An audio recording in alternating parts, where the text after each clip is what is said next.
City of Bones by Cassandra Clare. Chapter 3. Shadowhunter. By the time they got to Java Jones, Eric was already on stage, swaying back and forth in front of the microphone with his eyes squinched shut. He'd dyed the tips of his hair pink for the occasion. Behind him, Matt, looking stoned, was beating irregularly on a djembe. "This is going to suck so hard," Clary predicted. She grabbed Simon's sleeve and tugged him towards the doorway. "If we make a run for it, we can still get away." He shook his head determinedly. I'm nothing if not a man of my word." He squared his shoulders. "I'll get the coffee if you find us a seat. What do you want?" "Just coffee. Black. Like my soul." Simon headed off toward the coffee bar, muttering under his breath something to the effect that it was a far, far better thing he did now than he ever done before. Clary went to find them a seat. The coffee shop was crowded for a Monday. Most of the threadbare-looking couches and armchairs were taken up with teenagers enjoying a free weeknight. The smell of coffee and clove cigarettes was overwhelming. Clary found an unoccupied love seat in a darkened corner toward the back. The only other person nearby was a blonde girl in an orange tank top, absorbed in playing with her iPod. Good, Clary thought. Eric won't be able to find us back here after the show to ask how his poetry was. The blonde girl leaned over the side of her chair and tapped Clary on the shoulder. "Excuse me." Clary looked up in surprise. "Is that your boyfriend?" the girl asked. Clary followed the line of the girl's gaze, already prepared to say, "No, I don't know him." When she realized the girl meant Simon, he was headed toward them, face scrunched up in concentration as he tried not to drop either of his styrofoam cups. No," Clary said. "He's a friend of mine." The girl beamed. "He's cute. Does he have a girlfriend?" Clary hesitated a second too long before replying. "No." The girl looked suspicious. "Is he gay?" Clary was spared responding to this by Simon's return. The blonde girl sat back hastily as he set the cups on the table and threw himself down next to Clary. "I hate it when they run out of mugs. Those things are hot." He blew on his fingers and scowled. Clary tried to hide a smile as she watched him. Normally she never thought about whether Simon was good-looking or not. He had pretty dark eyes, she supposed, and he'd filled out well over the past year or so. With the right haircut. "You're staring at me," Simon said. "Why are you staring at me? Have I got something on my face?" I should tell him, she thought, though some part of her was strangely reluctant. I'd be a bad friend if I didn't. "Don't look now, but that blonde girl over there thinks you're cute," she whispered. Simon's eyes flicked sideways to stare at the girl who was industriously studying an issue of Shonen Jump, the girl in the orange top. Clary nodded. Simon looked dubious. "What makes you think so?" "Tell him. Go on, tell him." Clary opened her mouth to reply and was interrupted by a burst of feedback. She winced and covered her ears as Eric, on stage, wrestled with his microphone. "Sorry about that, guys," he yelled. "All right, I'm Eric, and this is my homeboy Matt on the drums. My first poem is called Untitled." He screwed up his face as if in pain and wailed into the mic. "Come, my fox journot, my nefarious linens, slather every protuberous with arid zeal." Simon slid down in his seat. "Please don't tell anyone I know him." Clary giggled. Who uses the word linens? Eric, Simon said grimly. All his poems have linens in them. Trigid in my torment, Eric wailed. Agony swells within. You bet it does, Clary said. She slid down in the seat next to Simon. Anyway, about that girl who thinks you're cute. Never mind that for a second, Simon said. Clary blinked at him in surprise. There's something I wanted to talk to you about. Furious Mole is not a good name for a band, Clary said immediately. No, not that, Simon said. It's about what we were talking about before. About me not having a girlfriend? Oh, Clary lifted one shoulder in a shrug. Oh, I don't know. Ask Jada Jones out, she suggested, naming one of the few girls at St. Xavier's she actually liked. She's nice, and she likes you. I don't want to ask Jada Jones out. Why not? Clary found herself seized with a sudden unspecific resentment. You don't like smart girls? Still seeking a rockin' bod? Neither, Simon said, who seemed agitated. I don't want to ask her out because it wouldn't really be fair to her if I did. He trailed off. Clary leaned forward. From the corner of her eye, she could see the blonde girl leaning forward too, plainly eavesdropping. Why not? Because I like someone else, Simon said. Okay. Simon looked faintly greenish, the way he had once when he'd broken his ankle playing soccer in the park and had to limp home on it. She wondered what on earth about liking someone could possibly have him wound up to such a pitch of anxiety. You're not gay, are you? Simon's greenish color deepened. If I were, I would dress better. So who is it then? Clary asked. She was about to add that if he were in love with Sheila Burbino, Eric would kick his ass, when she heard someone cough loudly behind her. It was a dervious sort of cough, the kind of noise someone might make who was trying not to laugh out loud. She turned around. Sitting on the faded green sofa a few feet away from her was Jace. He was wearing the same dark clothes he had on the night before in the club. His arms were bare and covered with faint white lines like old scars. His wrists bore wide metal cuffs. She could see the bone handle of a knife protruding from the left one. He was looking right at her. The side of his narrow mouth quirked in amusement. Worse than the feeling of being laughed at was Clary's absolute conviction that he hadn't been sitting there 5 minutes ago. What is it? Simon had followed her gaze, but it was obvious from the blank expression on his face that he couldn't see Jace. But I see you. She stared at Jace as she thought it, and he raised his left hand to wave at her. He got to his feet and began walking, unhurriedly, to the door. Clary's lips parted in surprise. He was leaving, just like that. She felt Simon's hand on her arm.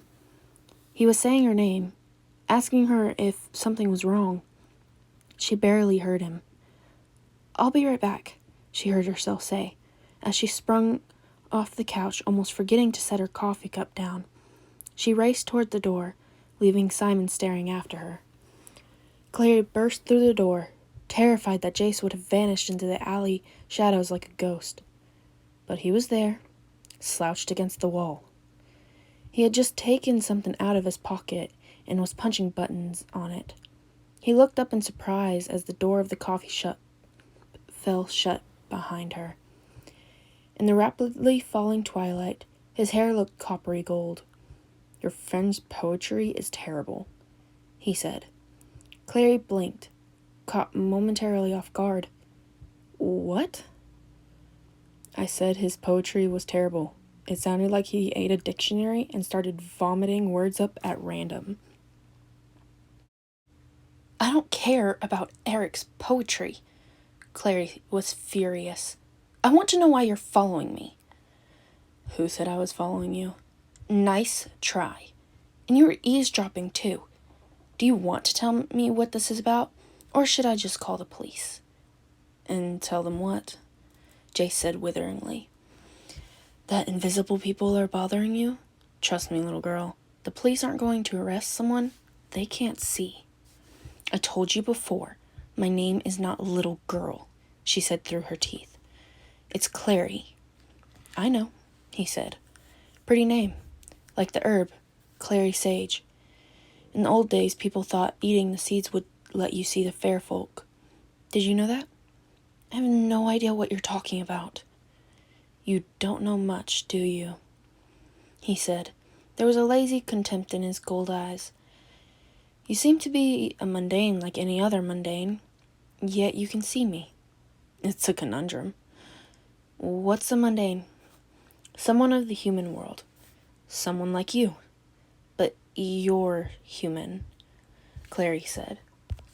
I am, he said, but I'm not like you. There was no defensiveness in his tone. He sounded like he didn't care if she believed him or not. You think you're better. That's why you were laughing at us. I was laughing at you because the declarations of love amuse me, especially when unrequited, he said, and because your Simon is one of the most mundane mundanes I've ever encountered, and because Hodge thought you might be dangerous, but if you are, you certainly don't know it. I'm dangerous? Clary echoed in astonishment. I saw you kill someone last night. I saw you drive a knife up under his ribs, and I saw him slash at you with fingers like razor blades. I saw you cut and bleeding, and now you look as if nothing ever touched you. I may be a killer, Jace said, but I know what I am. Can you say the same? I'm an ordinary human being, just like you said. Who's Hodge? My tutor. And I wouldn't be so quick to brand myself as ordinary, if I were you. He leaned forward. Let me see your right hand. My right hand? Clary echoed. He nodded. If I show you my hand, will you leave me alone? Certainly. His voice was edged with amusement. She held out her right hand grudgingly. It looked pale in the half-light spilling from the windows, the knuckles dotted with light dusting of freckles. Somehow she felt as exposed as if she were pulling up her shirt and showing him her naked chest. He took her hand in his and turned it over. Nothing. He sounded almost disappointed. You're not left-handed, are you? No. Why? He released her hand with a shrug. All Shadowhunter children get marked with the clairvoyance rune on their right hands or left if they're left-handed, as I am. When they're still young, it's a permanent rune that helps us see the magical world. He showed her the back of his left hand. It looked perfectly normal to her. I don't see anything. Let your mind relax, he suggested. Wait for it to come to you, like waiting for something to rise to the surface of water. You're crazy. But she relaxed, gazing at his hand, seeing the tiny lines across the knuckles, the long joints of the fingers. It jumped out at her suddenly, flashing like a don't walk sign, a black design with an eye across the back of his hand. She blinked and it vanished. A tattoo? He smiled smugly and lowered his hand. I thought you could do it, and it's not a tattoo, it's a mark. They're runes, burned into our skin. Different marks do different things. Some are permanent, but the majority vanish when they've been used. That's why your arms aren't all inked up today? She asked. Even when I concentrate? That's exactly why. He sounded pleased with himself. At first I thought you might have the sight. There are humans who do, but no one who had the sight would react the way you did. They'd be used to seeing unusual things. There's not to be another reason. Sorry. He glanced up at the sky. It's nearly full dark. We should go. We? I thought you were going to leave me alone. I lied, Jace said without a shred of embarrassment. Hodge said I have to bring you to the Institute with me. He wants to talk to you. Why would he want to talk to me? Because you know about us now, Jace said. And we still don't know why you can see us. About us, she echoed. You mean people like you? People who believe in demons? People who kill them, said Jace. We're called Shadowhunters. At least, that's what we call ourselves. The Downworlders have less complimentary names for us. Downworlders? The Night Children, warlocks, the Fae, the magical folk of this world? Clary shook her head. Don't stop there. I suppose there are also, vampires and werewolves and zombies? Of course there are. Jace informed her. There are reasons those stories exist. They're based in fact, even if mundanes think they're myths. Shadowhunters have a saying, all the stories are true. Although, he added, to be fair, you mostly find zombies further south, where the Vonden priests are. I'm so sorry if I pronounced that wrong. What about mummies? Do they only hang around Egypt? Don't be ridiculous. No one believes in mummies. They don't? Of course not, Jace said. Look, Hodge will explain all this to you when you see him. Clary crossed her arms over her chest. What if I don't want to see him? That's your problem. You can come either willingly or unwillingly. Clary couldn't believe her ears. Are you threatening to kidnap me? If you want to look at it that way, Jace said. Yes. Clary opened her mouth to protest angrily, but was interrupted by a sudden, strident, buzzing noise. Her phone was ringing again. Go ahead and answer that if you like, Jace said generously. The phone stopped ringing, then started up again, loud and insistent. Clary frowned. Her mom must really be freaking out. She half turned away from Jace and began digging in her bag. By the time she unearthed the phone, it was on its third set of rings. She raised it to her ear. Mom? Oh, Clary. Oh, thank God. A sharp prickle of alarm ran up Clary's spine. Her mother sounded panicked. Listen to me.